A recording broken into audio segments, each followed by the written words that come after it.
Hi, I'm Lori Brown. Let's Pondercast.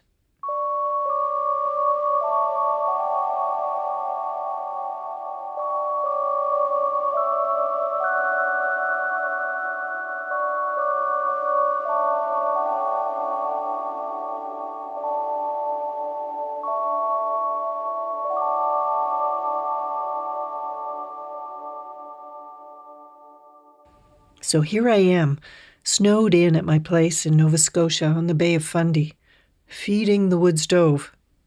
Yes, this wood warms me twice. Once when I have to lug it from the barn to the porch, and a second time when I chuck it in the stove. Good time to record another Pondercast. First one of the year, 2018, tabula rasa.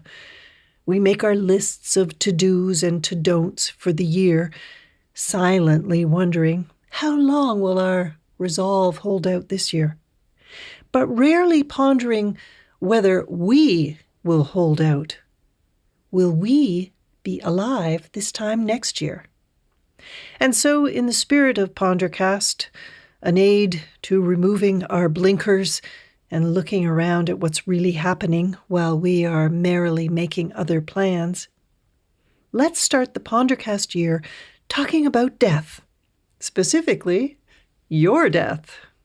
Note, the spirit of Pondercast is also to fuck with your brain a little bit, so starting the year off with a reminder that we're all going to die just delights me. Hello? Are you still there? Okay, this must be done delicately. We are all born into and brought up in a death-phobic culture.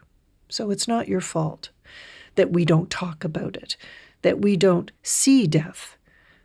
We have contracted out the care and feeding of our dying family members. The act of dying is no longer considered to be part of life. And most of us see so little of the process of dying that when it comes time for us to do it, we have no guides. We have very little experience with it. What do you want to know about death? What information would help you in considering your own death and how it might go? A terrifying subject? One to avoid? Or is it something you think quite a lot about at 3 a.m.? My mother died of ovarian cancer when I was 32 and she was 57. It is an awful disease, but she had, I think, in relative terms, not a bad death. I learned so much from being around her as she was dying. I learned about acceptance, about grace. She showed me in the last few weeks a very different way of looking at the world and at life and love. And it was remarkable to be in her presence. I was so lucky to be close to her when this was happening. But I was a coward. I felt paralyzed and mute. I could hardly speak. I tried to tell her what was in my heart, and I think I mostly failed. But now I know that where I completely failed was in not asking her questions about dying. What was she thinking? What was she thinking about leaving, about fear, about just what was happening, whatever was going through her head? I think I could have helped her have a better death, and by that I mean a more meaningful death, one where she felt more connected with the people who loved her, and not what I fear was true, that her children and husband were standing there, mostly mute with shock and bewilderment at the end. I could have learned so much more from her before she died. I'm going to introduce you to Stephen Jenkinson in a moment, someone who has spent decades with the dying and the families around them. But first, in case you just aren't feeling so mortal at the moment, let's contemplate all the ways that you might kick it today. Here's my list. Let us count the ways. Falling down the stairs. hit by a bus, trapped in a snowbank, stray bullet, the salmon moose, killer undertow, chimney fire, tripping getting out of bed, choking on an almond, puck in the head at hockey game, homicidal maniac, driving on the highway, changing a ceiling light bulb, getting pushed onto the subway tracks, trying to save someone who jumped on the subway tracks. Ways to die are limitless, but we all have a special place in our heart for one or two particular ways. Maybe it's family genetics, or knowing how you have abused your body over the years. Smoking, bad diet, no exercise, too much alcohol. You have an inkling on how you're going to go. Or maybe you know right now. Maybe you are in the dying realm. Maybe you still see it as a battle against disease and death. Or maybe you have accepted you are dying. Or maybe your family and doctor are keeping that knowledge from you. Such is the death-phobic culture we live in that we can be denied knowing our death is imminent. I find that astonishing and absurd. Would you want to know or not? What might happen if we think about death and talk about it without actually dying?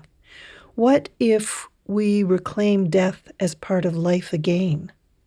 An experience as miraculous as the one at the other end, birth, only a lot sadder. Let me introduce you to Stephen Jenkinson, storyteller, poet, writer.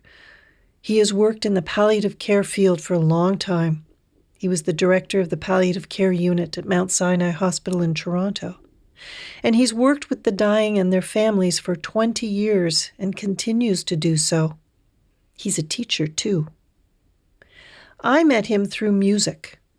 Musician Gregory Hoskins was doing a tour with Stephen, and Gregory was singing and playing and adding sound and atmosphere to a show called A Night of Grief and Mystery.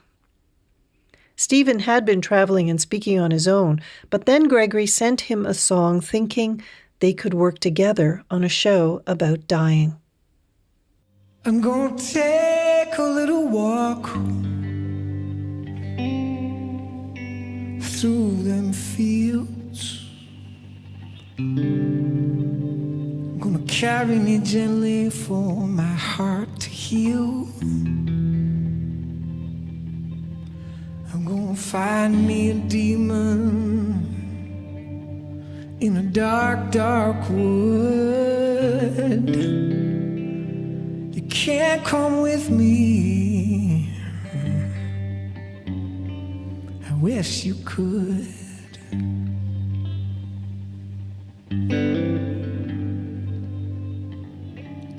Well, I was born,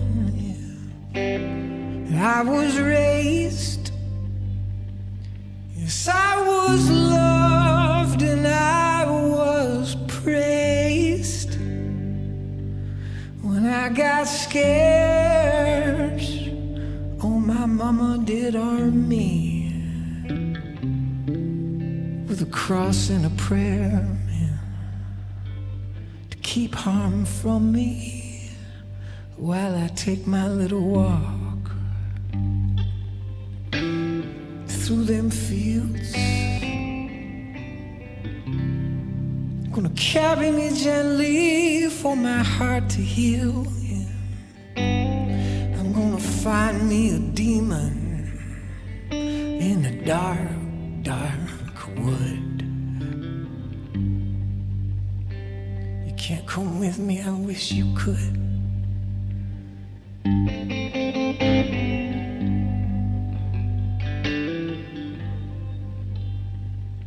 Well, the prayer brought comfort for a while.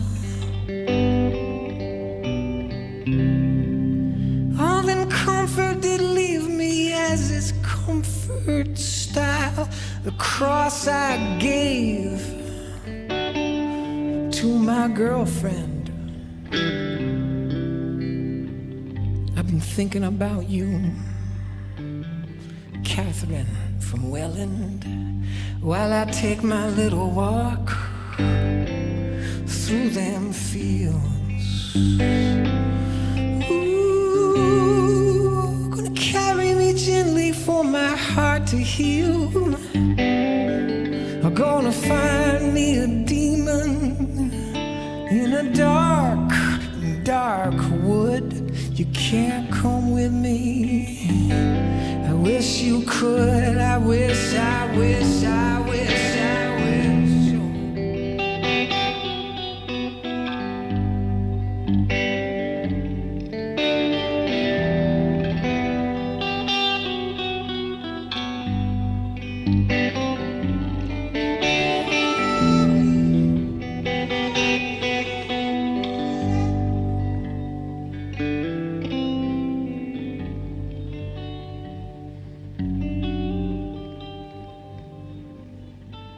If you look deep, deep enough into the heart of night, you'll see that it is just another kind of light. If you look deep enough into the heart of night, while you take your little walk through them fields, oh, you're gonna carry yourself gently for your heart to heal. And you're gonna find yourself a demon in a dark, dark wood. I can't go with you, man. I wish I could, 'cause I'm taking my own little walk through these fields. Gonna carry me gently for my heart to heal. I'm gonna find me a demon in a dark, dark wood. You can't come with me. I wish you could.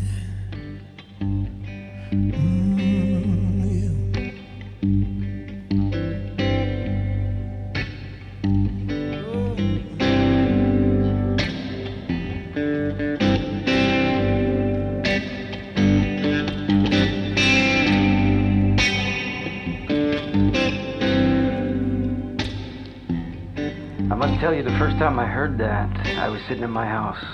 We just met, and Gregory left a couple of CDs, and I prayed to all the gods of music. It wasn't one of those real bad basement self-produced things that your mother would like, but not many other people. And I was trying to figure out how I would say, yeah, it's pretty good, really. And all of that, I didn't have much to think about, because the strings came swirling up. And that's the very first thing I heard. And I realized that this was a kind of overture to everything I'd ever done. Though I'd never met him and never heard it. It was an overture to all of my understanding about how one properly and devoutly and on bended knee and bended brow approaches that little altar of stones, which is the ending of their days. And I realized the whole thing is a kind of blessed and windswept choreography. Just that first verse. And so I want to linger over it, because I may never get to do it again. Well, I suppose I'm going to take a little walk. And I love the smallness of the scale. I'm going to take a walk. And where am I going? Through the terror-filled streets of the fact that I don't get to do this 1,000 more times. No, he says, no, it's a little field, man. And as a farmer, that means a lot to me, I must tell you. A field is like everything I could never have thought of all in one place. take a little walk through this field of the ending of my days. What does one do when one gets there? Of all the things he proposes to carry him gently, I'm going to carry me gently. Why? Because it's already been so hard? That's not why. That's not why. Because there are times when the healing of the heart doesn't come from inactivity.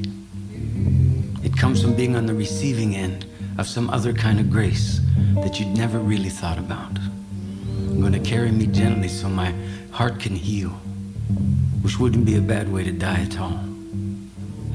And of all the things that could come next, when I heard this one, he says, I'm going to find me a demon. And where else do they live? In a dark, dark wood. Well, don't forget where you've been. What's a field and a dark wood? And the answer is where one ends, the other begins. That's where you are. That's where you are. It's not some other place entirely. They somehow belong together. At my farm, you find them cheek by jowl. That's where they are. But of all the things to seek at the ending of your days, but a demon. What is this demon thing? What might the difference between a demon and an angel, the one you'd think you'd normally seek at a time like that in your days? What's the difference really? That angel that you seek out on occasion, that's the one who's carrying what you have in mind for yourself, something that you welcome.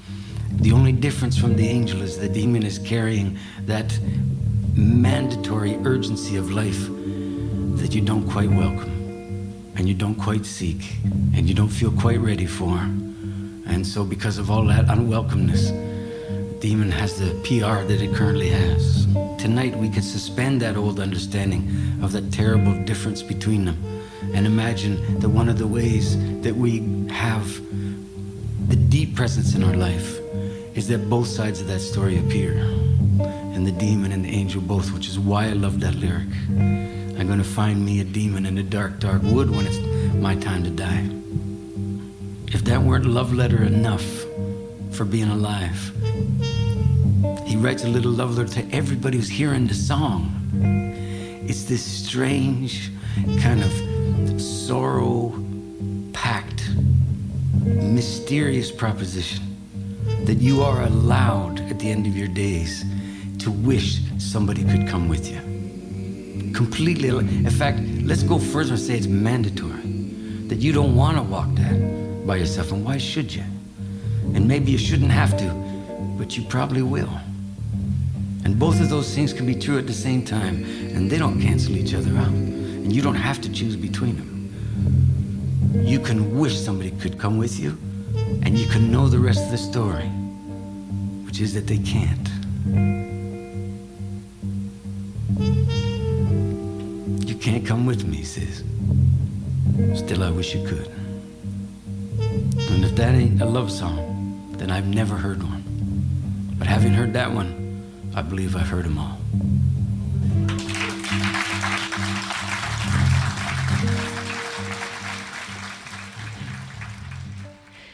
So not only have Gregory Hoskins and Stephen Jenkinson been touring together, they've just released this album.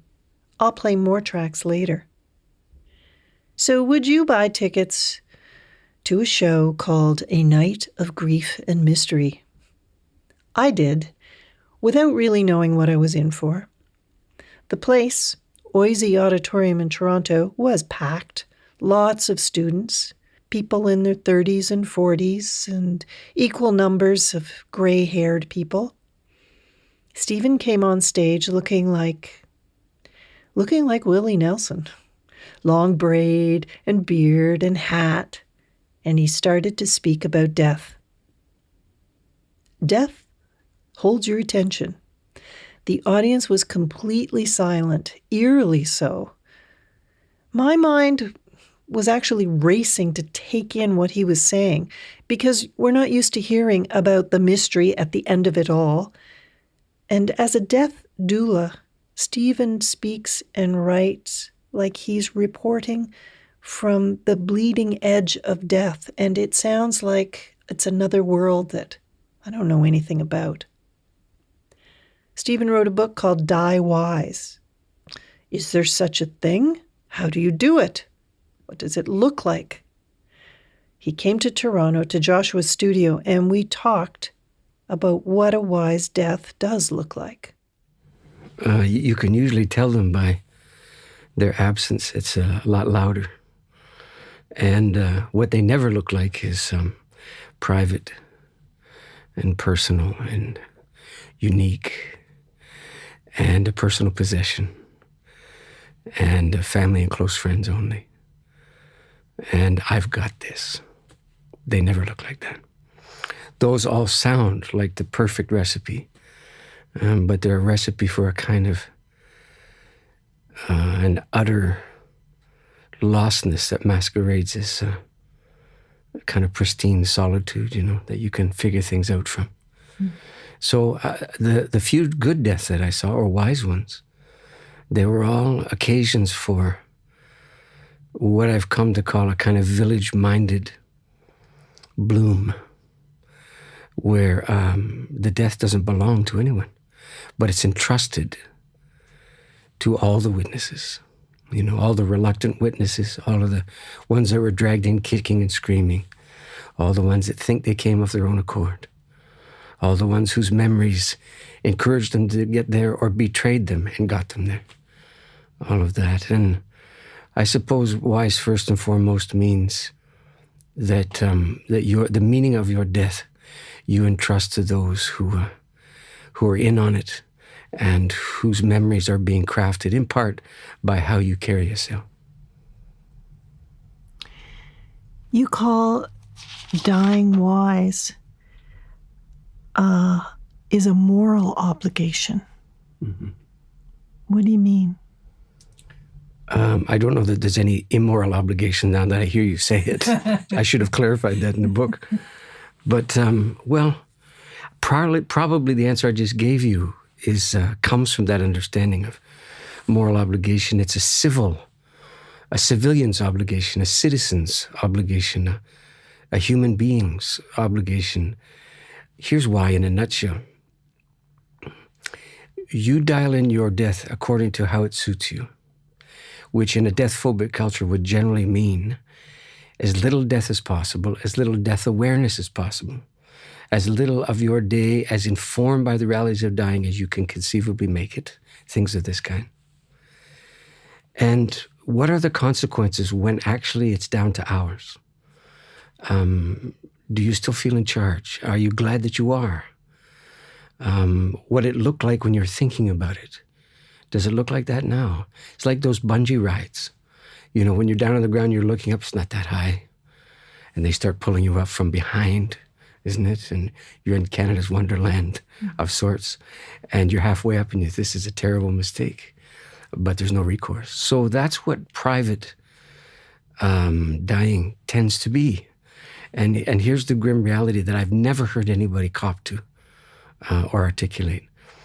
The consequences of dying badly do not accrue to the person who's dying, and they don't stop when the breathing stops. In fact, that's when they really kick into gear.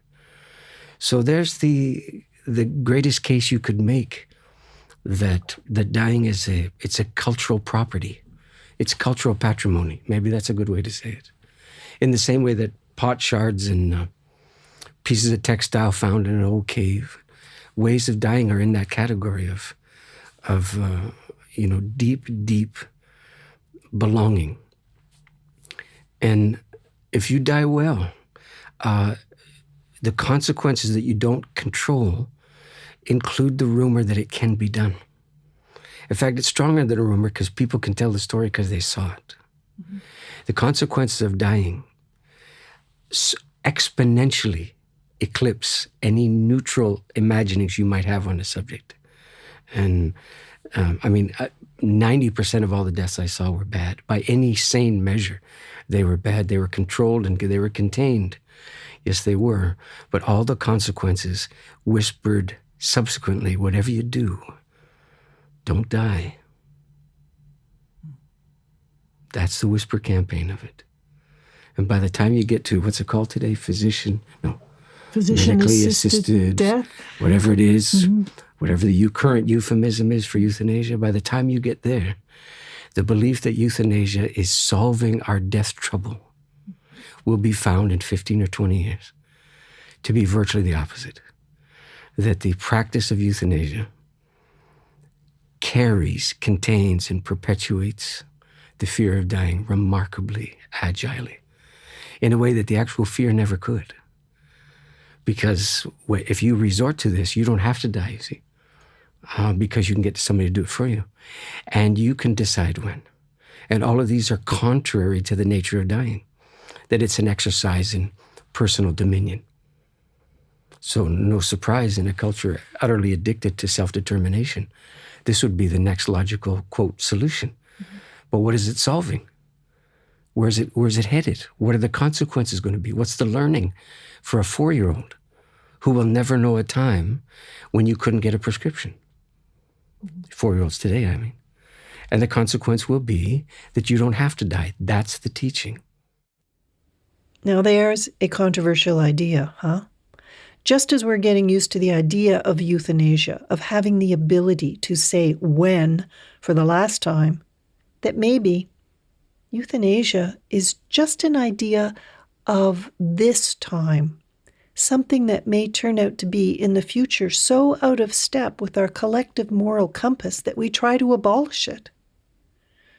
Stephen is taking a very long view on death. Most of us only truly ponder the idea of our mortality as we await test results, the mammogram, the MRI. And that's when Stephen hears from a lot of people. Wouldn't you rather speak with someone else about your anxieties than a family member? Not drag them into the morbid talk if you don't really have to? Not yet? I should tell you that this is a true story. Most of us suffer in silence. And it really happened, too. And that's a useful distinction to make, friends. Surely you've had the experience that there are true things that you're still waiting for that haven't happened yet. And there's quite a few things that have happened that probably, even so, aren't true. Well, this is true, and it happened. And I remember it well. Phone rang. I went over to the phone, as I'm wont to do. I picked it up. And I risked it all, and I said, hello. Because you never know. And the person on the other end of the phone broke the code of reciprocity. And they said, oh, like that. And in a moment like that, you're not really sure any longer about much. And finally the person said, I didn't think you'd answer the phone. And so I was obliged to say, well, if it rings, generally that's what I do. In fact, everybody here at the house answers the phone if it rings. On the other hand, if it doesn't ring, we just leave it alone. Poor thing. Sits there quietly more often than not. But for all of that, my compassion doesn't ebb out over the telephone, so I just leave it to its own devices, so to speak. And she said, oh God, like that. And I said, wrong number. And she said, and I said, why don't we do this? Should we start again? What do you say we start again? And she said, could we? And I said, we can. Or as my daughter would say, we completely can. So I said, here we go. Now, don't dial again, okay? We'll eliminate that part, and I'll just, are you ready? And she said, oh, jeez, like this. It's just too humiliating, right? Anyway, I said, hello? And she said, oh. I said, no, this is the part where you say while you're calling. You remember? You remember this was your idea. Do you remember that? Do you remember when you thought I was a good idea? Do you remember that? Seems like a long time ago now. And I don't know what to do. I can't recover your faith in me, if you ever had any. However, what can I do for you? She said to me, well, she said, I'm a palliative care nurse. And at that moment, I knew an awful lot about her because I worked with palliative care nurses every day. And I did know what that work did to them on the job. And I had a pretty good idea what it did to them off the job too. And as gorgeous and as fulfilling and as deepening as that job was for so many of them, it was harrowing and it was heartbreaking and it was hard to believe in more often than not. I knew all of this suddenly. I said to her, okay. And then she said to me, well, I've seen you out there and I've heard you talk and I've read the things you've written, and I made a promise to myself years ago. I promised myself then when it was my turn, I'd call you. In my line of work, my turn generally means only one thing. So I said, okay, is there anything more I should know? She said, that's about it. So now I stand in the middle of someone's ebbing life. That's a moment when I'm not sure there's anything, such thing as readiness so much as proneness. And I was prone to the fact that I was in close with somebody I might never meet at a desperate and sorrowing time, you see. So she said, that's it, I got nothing else. And I said, okay. I said, here's what we're going to do. I believe that you calling me, telling me these things, you got somebody at home. I don't think you're telling him, at least you haven't told him yet, you're telling me instead. And you got some kids from the first marriage, they don't know this either. This is kind of fresh. And you're trying it out over here. I said, how am I doing so far? And she said, how do you know all that? I said, did you call me because you thought maybe I know something worth knowing? And she said, I did. I said, well, there you go. She said, okay, here's what we do. I don't know how you're going to get him in the car without telling him why. But one way or another, you're going to have to, because I'm not going to see you by yourself. So you have to bring him. You can bring the kids later if it comes to that. But for now, the two of you come to the farm. Here's the directions. We'll meet all day long. You'll go home at night. And we'll see what we can do. And she said to me, but you would do that? And I said, yeah, I would do that. And she said, why? I said, same reason you called me. If you know the reason you called me, then you know the reason that I'd do it. And that was it, and 2 days went by. Early in the morning, the phone rang again. I picked it up, and I said, hello. And she said, it's me. I said, yes, it is. She said, I just got all the test results, the ones I didn't have when I called you. I said, yeah. She said, they all came back negative. Everyone. Imagine that there's a time in your life when you'd be thrilled to be called completely negative. Because that is such a time. Or even worse, to be characterized as completely normal. If you have ever had a hankering after normal, it's when your nether parts are being scrutinized by the pros. So she said that, and there was a real silence. I mean, a real silence, not just an absence of things said, but a different order of quiet between two people. And I don't know, maybe it was 5 seconds or maybe it was 10, but somewhere in there she began to cry. And then she didn't cry for very long because it kind of escalated. And before I knew it, probably before she knew it, she was keening. If you've ever heard anyone keen, it's another order of humanness, it seems to me. And it's an immense achievement, but it is so hard on the chassis. I think humans can only do it for really a brief, period of time, a little burst.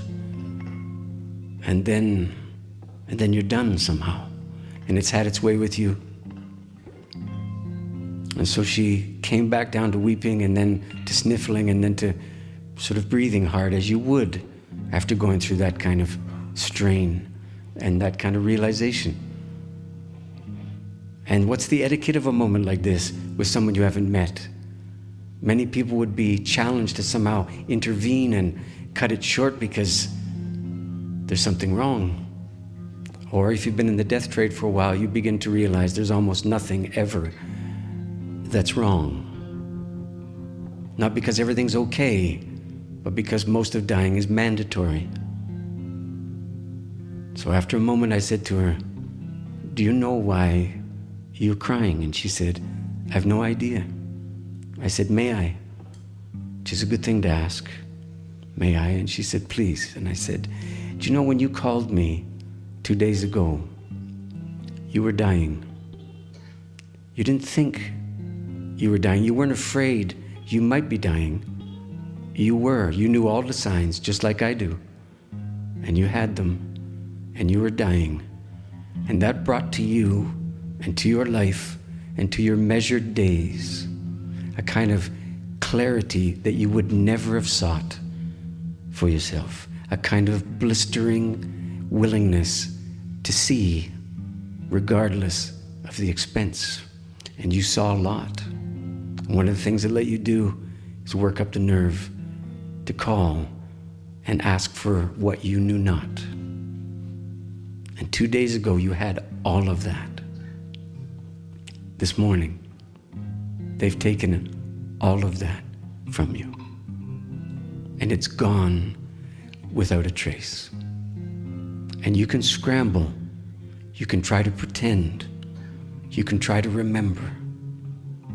But minus the certainty of the ending of your days, you're now obliged to join the rest of us, the walking wounded, those for whom all endings are merely lifestyle options. Those of us who are certain that we get a vote on every important ending that may or may not be waiting for us.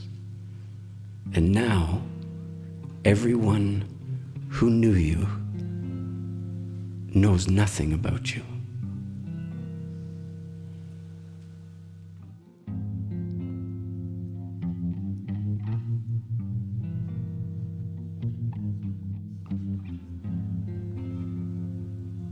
That's the god of death coming to town, it seems to me.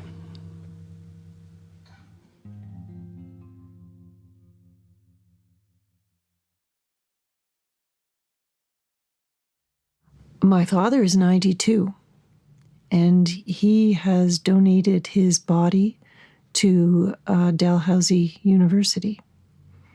And I think the motive is cost, and he doesn't want to be a burden. I could have quoted that to you. He doesn't want to be a burden. And why would he be? Well, because you'd have to quit your day job, or somebody in the family would, or some combination, and you know how it goes. But wait. When did that start constituting a burden? When did that stop being, well, that's what it means to be in a family. You want to feed off the family table. This is the other half of that. You want to benefit from the camaraderie, the loony camaraderie of families. How? Well, you sustain them. And this is one of the ways you do it. Families are not able-bodied people only. There's weird Uncle Bob under the stairs too, and all the equivalents thereof. You know? So your father has no obligation to be unburdensome to the rest of you. But good luck selling that in a time that believes that you should be able to live as normal a life as possible under the circumstances when you're dying. That's quote what people are advised to do. Do you know what happens to your normal life when you get a terminal diagnosis? It's gone, and it's not coming back. It's not waiting on a shelf until you accept. Read the right books, including Die Wise, any book, and then go about your merry way with this vague presence. No. It's supposed to change everything. No, the real mayhem is when it changes very little, even unto and including our understanding what it means to love someone who's dying. Generally now, well, I've heard this for, I think, 20, 25 years, that love in the time of dying is strength. And strength means Teflon. It means don't let him see you sweat. It means don't blink. It means keep it up, keep it going. That's what everybody wants to see. That's what we derive comfort from. But wait, who said we're supposed to be comfortable? This is not a recipe for grown-up behavior. This is a recipe for childish behavior. To seek after comfort at that level. Could it not be that dying is so immense in all its consequences and its presence that it amounts to a deity, to being a deity?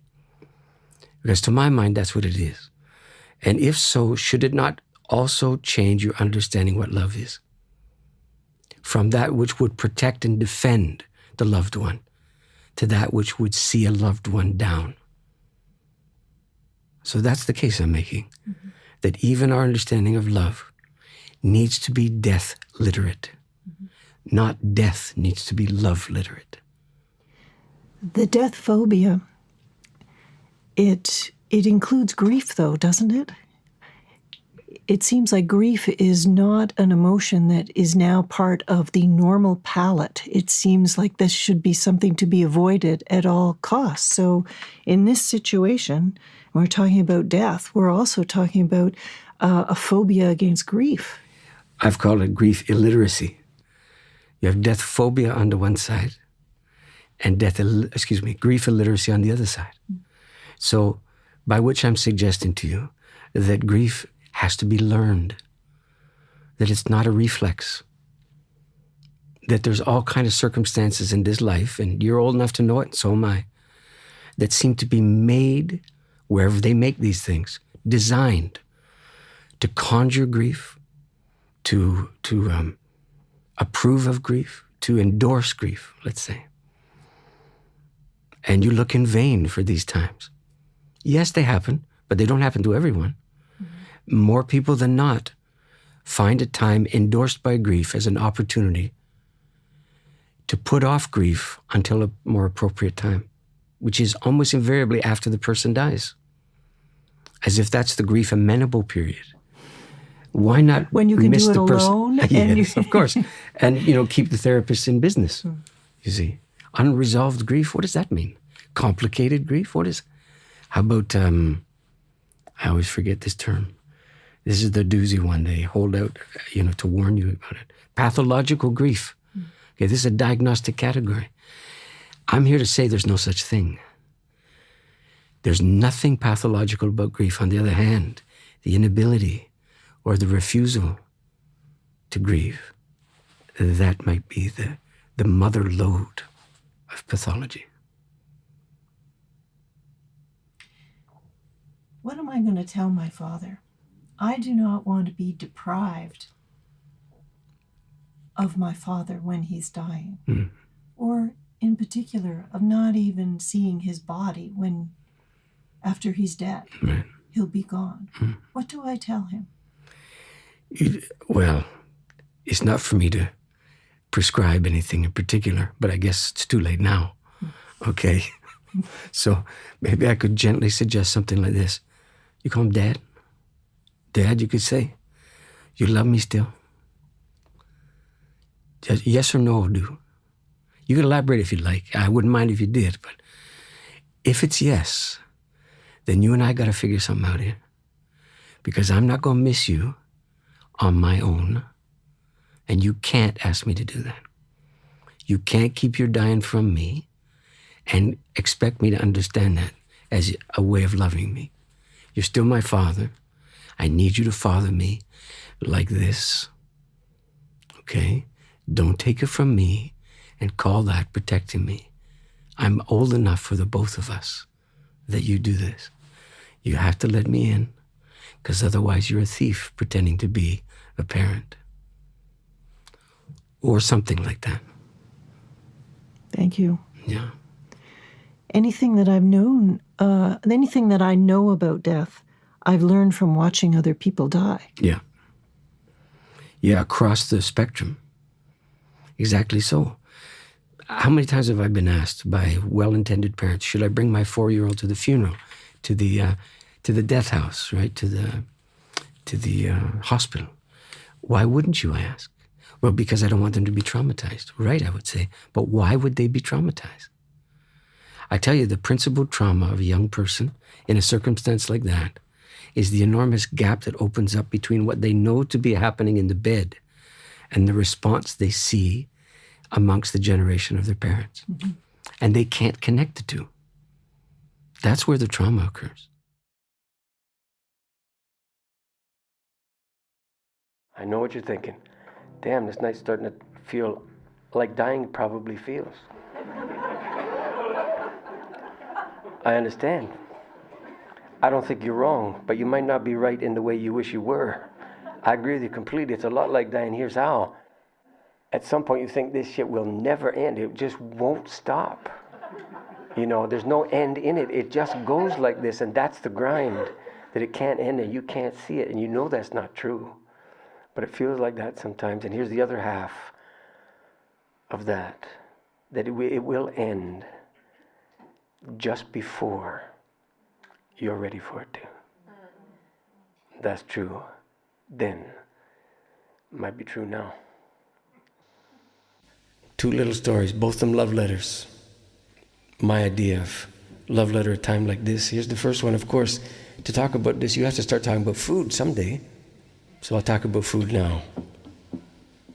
When dying people without any announcement, without any consultation, stop eating, or their families tend to get very organized around this one by changing diet, changing volume, changing timing and the like. And families too usually take this refusal to eat as a sign that their loved one is despondent, giving up the struggle to live. And mealtime then becomes an exercise in cajoling and cheerleading to the chagrin and regret of everyone involved. But eating binds us to life, and each meal nails us to the wheel of the world, and dying people need more than anything else to be able to dissolve, just a little at a time, what binds them to life, especially to the metabolic and the physical life. And when dying people stop eating, they are voting no to keeping on. Often it's not even a decision. It's more as though the body's own wisdom, its understanding of how to stop continuing, is announcing itself now. It's a wisdom absolutely faithful, quietly resolute at the end of a person's life. You could say the dying is groping in a dark room for the door that will let you out. And stopping eating is like turning a knob to see if that's the door. The dying person doesn't need any strength to die, friends. Physical strength makes dying harder, enormously more difficult than it would otherwise be. With dying, as with living, there is such a thing as enough already. And there comes a time when the future has nothing worth wanting or hoping for, and dying people can no longer vote for any future. So dying is a time for untying the knots of strength, competence, familiarity that have bound us to this gift called our body. It's a time for finally excusing our bodies from the heavy labor of getting us around, of being that armature upon which we once draped that cloth of great intent that was woven in our time of physical mastery. It's a time for watching our bodies being drawn out into the river of life, not by typhoon, not by flood, not by disaster of any kind, but by that steady, trustworthy current of how things are and how things must be now. It's a time for learning how to love our bodies, not for what they might still do, but for what they have done and will do no longer. And it is a time for doing all of this to the relationships that we have nurtured over the years. I told you it's a love letter. Here's the hard part. Dying people find their way out of life by easing and by softening what has bound them to those that they know and they love. And the truth is that the living often feel abandoned when the dying stop looking to them and begin to look through them. And they do. But it's the heavy labor of the dying person. Follow the body's wisdom. Loosen the ties that bind. And it's not the opposite of a love affair. And it's not its annihilation. It is a new way of loving our life by obeying its way of ending. It's a love affair, all right. In reverse. Let's say you're married now. Tonight, I'm talking about. Perhaps it's your second marriage. Maybe it's your spouse's second go at it now. You're both in your late 50s, or you will be. And you've seen enough unhappiness in life now to give you, finally, a good appetite for continuing. How odd. On your good days, don't you remember that none of this will last? You do. That's what makes them good. That none of this will last. And that you have seen more of life by far now than you're going to see. We have people in this room for whom this is true. I'm one of them. And a terminal diagnosis has come elbowing its way into your schemes for contentment. Well, now is the time for you to know what you've learned about life, whether it feels good, whether it doesn't. This is stand and deliver time. And your deal with each other and with life was going to end in one of two ways, wasn't it? Either by separating and divorcing, or by this. And if you are the one who's suddenly, mysteriously dying now, you will almost certainly have the easier road. Easier. How? Well, the disease will do faithfully what it does, and you, faithfully or otherwise, will go along with it. Now, if you're still reading this, read just a little more. Your spouse, unlike you, will probably stumble into his or her dying time unescorted.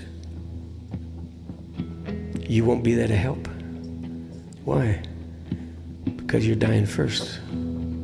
That's why. So you'll have to help them die. Now, here's how you could. Tell your spouse how it is to be inexplicably dying. If no one on the professional end has had the courtesy or the courage or both to tell you what is happening, then you be the one who decides what's happening. And then faithfully report on your ebbing days and on the sway of the disease, on that mysterious, unfamiliar absence of energy. Tell your spouse everything that he or she doesn't want to know, doesn't want to hear. Don't wait to be asked. Don't aim for acceptance. Don't aim for comfort. Aim at this. I am going to give you something of your death now through mine, so that you'll have something reliable when you get there, something of me. Let me love you that way now. And if you are the one that people would designate as the survivor, the one who will write the obituary, well, you'll have the harder road.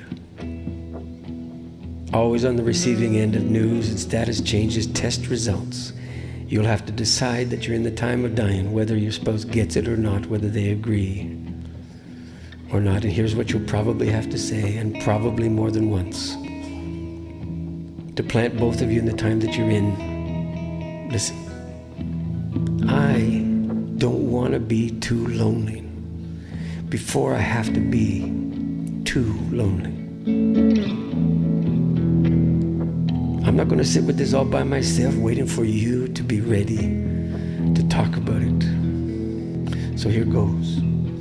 Tell me, please, what you think about when you look off into the distance like you do now, turned entirely inwards.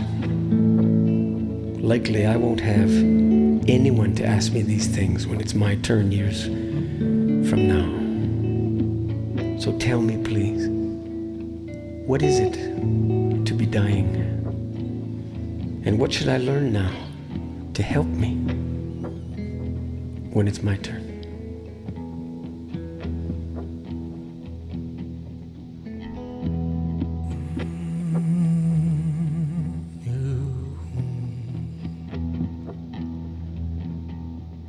Father is an orphan, yes, he is dying soon. My father is an orphan, dying soon. I am reminded one day I'll be an orphan too.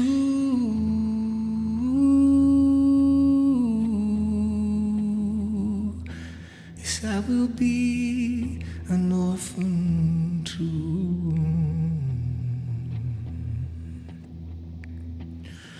Well, the world don't mind, it just carries on, yes.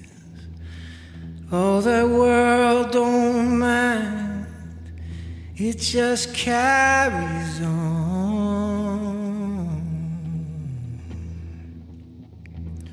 The unrepentant nights, oh, and the unrelenting dawn. The world don't mind, it just carries on.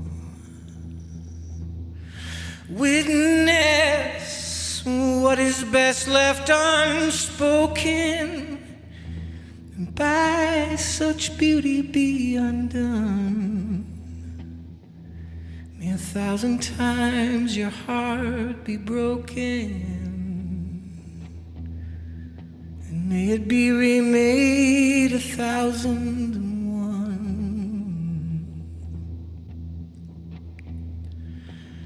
My father is an orphan, he is dying soon. Oh, my father is an orphan, he is dying soon. And I am reminded one day I'll be an orphan too.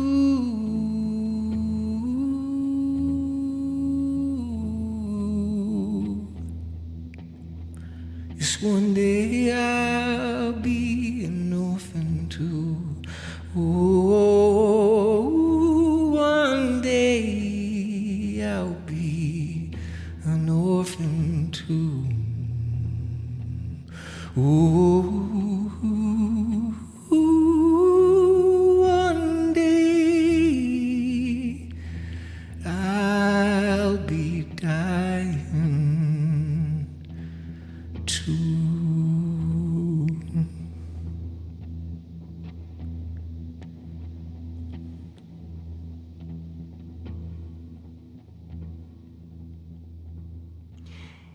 Can you really embrace the idea of death without it actually being a reality in front of you?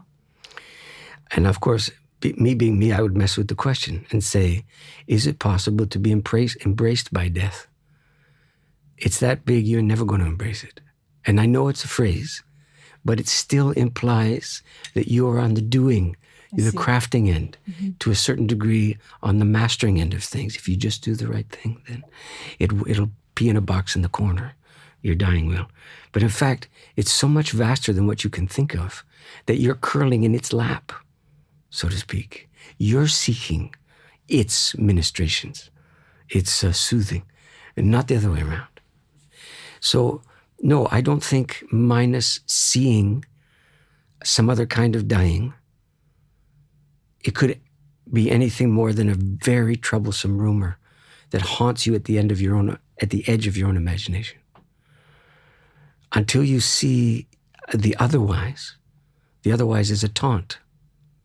But once you see it, it graduates from rumor to obligation. Now you know it's a doable thing. Now it's on you. There's a million ways to do it right, I should say. But there's gajillion ways to do it the way we're doing it. And right now, the kind of emotional and spiritual dexterity and creativity that this culture prides itself on is exhausted in the ways it finds to not die while dying is going on, as a rule. Let's wonder about an exception. I think you did a show with Mr. Downey. Okay, and we know that he's dead fairly recently. So it was in many respects a public demise, in many respects. It really would serve everyone, including him in his memory too, to wonder to what extent the publicity is the same thing as the otherwise I'm talking about.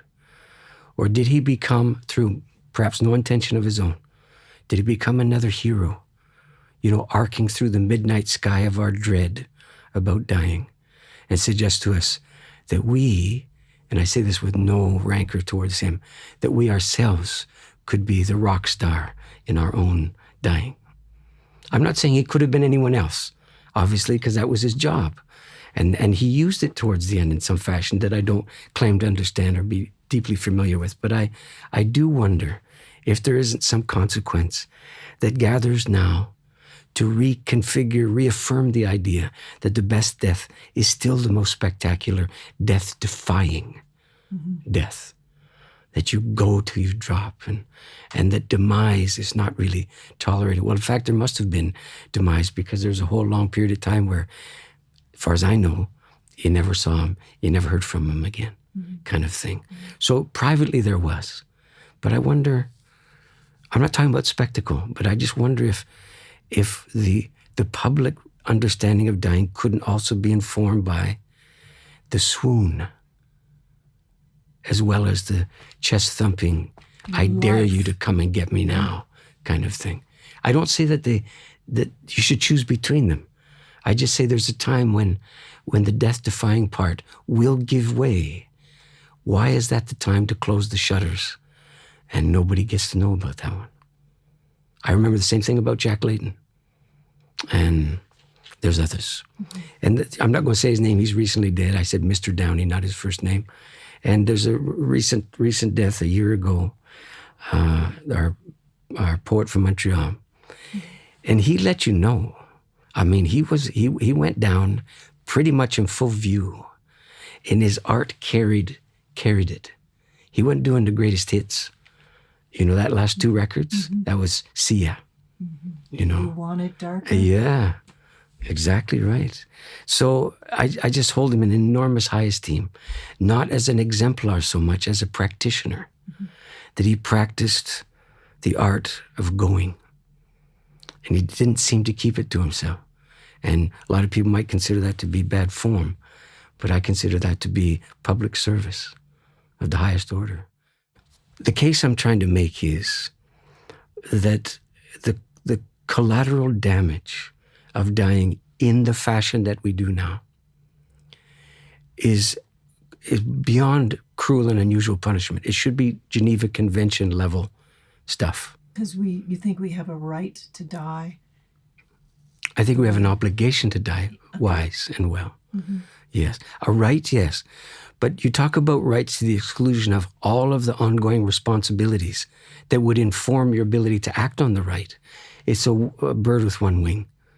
It's an impotent gesture to talk only in terms of rights, I think. And the obligations rest as heavily upon the dying person and that person's family as it does upon any person in a white coat with a stethoscope. So it's a moral, cultural largesse. That's what it could be. It could be us looking at each other and going, it is something to live here, isn't it? And to be able to pull this off. Instead of one at a time disappearing from view and saying, what happened to Fred? So you've asked me to read something from the front of the book. I'm very honored that you've asked. I don't usually get asked in this regard, and I hopefully I've written it in such a way that it might sound. But the book has an architecture no one's ever asked me about. That it actually the first words of the book are overture, night. And the last words of the book are dawn. So the entire book takes place during the course of one night.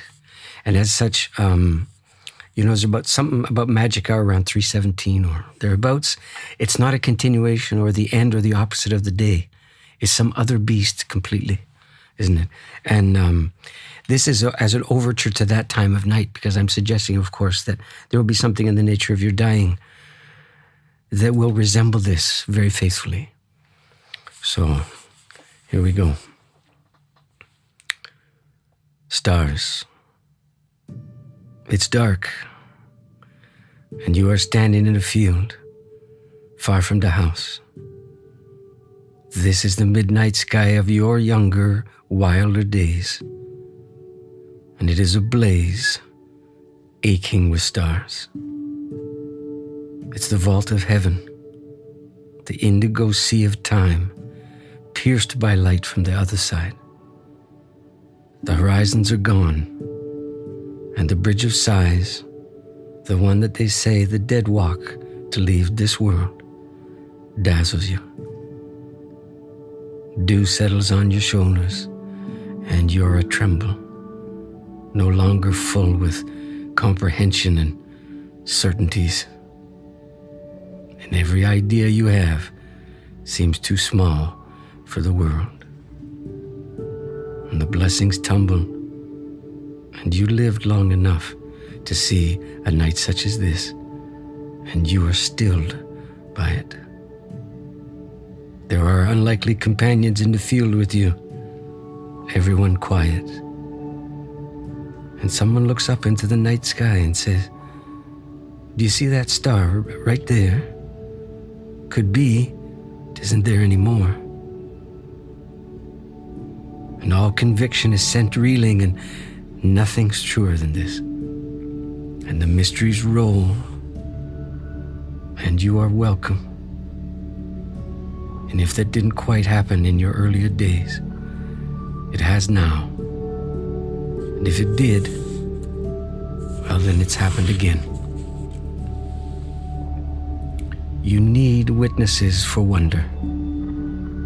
There are some things in this life that are too hard to see by yourself because they take up the whole sky, or because they happen every day, unwinding above your busyness, or because you thought you knew them already.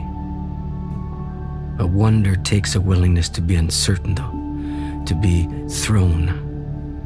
We have a lot of information these days, and few of us are enamored of imprecision or subtlety.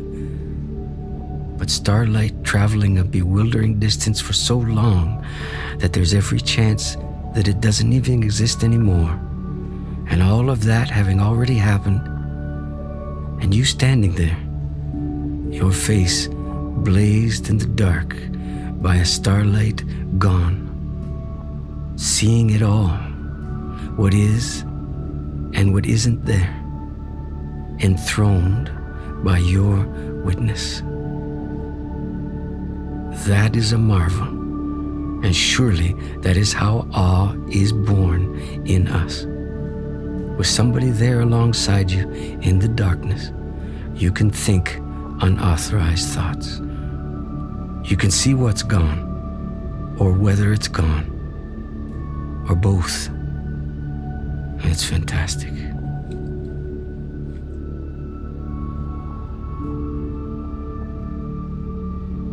You can buy the entire album, A Night of Grief and Mystery, at orphanwisdom.com or on Bandcamp. Thanks to Gregory and Stephen for letting me play some tracks here, and for Stephen for taking the time to talk with me. So, Happy New Year! Welcome to 2018. Live it up big because, you know. I'm Lori Brown. Have a great night and have a great day.